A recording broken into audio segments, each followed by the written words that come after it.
আসসালামু আলাইকুম, সবাই কেমন আছেন? আলহামদুলিল্লাহ, আমি তো খুবই ভালো আছি। আজকে আমাদের দুপুরের খাবারের আয়োজন এখানে হলো, আম্মু করলা ভাজি রান্না করবে, তার জন্য কিন্তু মশলাটাকে ভালো করে এখানে কষায় নিতেছিল।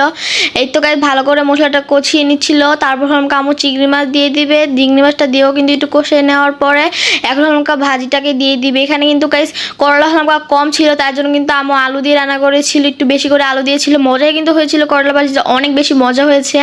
তো এই তো দেখেন আম্মু তারপর করলাটাকে দিয়ে হলো ভালো করে লাড়াচাড়া দিয়ে দেবেন। আমার ফেসবুক পেজটাকে ফলো এবং ইউটিউব চ্যানেলটাকে সাবস্ক্রাইব করবেন। এখানে কিন্তু চিংড়ি মাছের তরকারি রান্না করবে, তার জন্য কিন্তু আম্মু আলু আর পেঁয়াজটা কিন্তু ভালো করে ভেজে নিয়েছিল। এখন হলাম মশলা কষিয়ে আলু আর পেঁয়াজটাকে দিয়ে লাড়াচাড়া দিয়ে দিচ্ছিল। এখানে কিন্তু টমেটোটা আগেই দিয়ে দিয়েছিল কষানোর মধ্যে, কারণ টমেটোটা সিদ্ধ হতে একটুখানি বেশি সময় লাগে, তার জন্য। এই তো দেখেন তার মধ্যে চিংড়ি মাছটাও দিয়ে দিয়েছে, এখন পানি দিয়ে দিয়েছিল। রান্না শেষ করে আম্মু রোমগুলোকে কিন্তু গুছাতে এসে পড়েছে।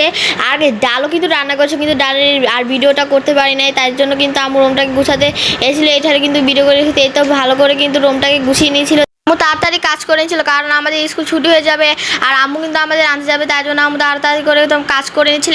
আজকের ভিডিওটা এই পর্যন্ত। সবাই ভালো থাকেন, সুস্থ থাকেন, আল্লাহ হাফেজ।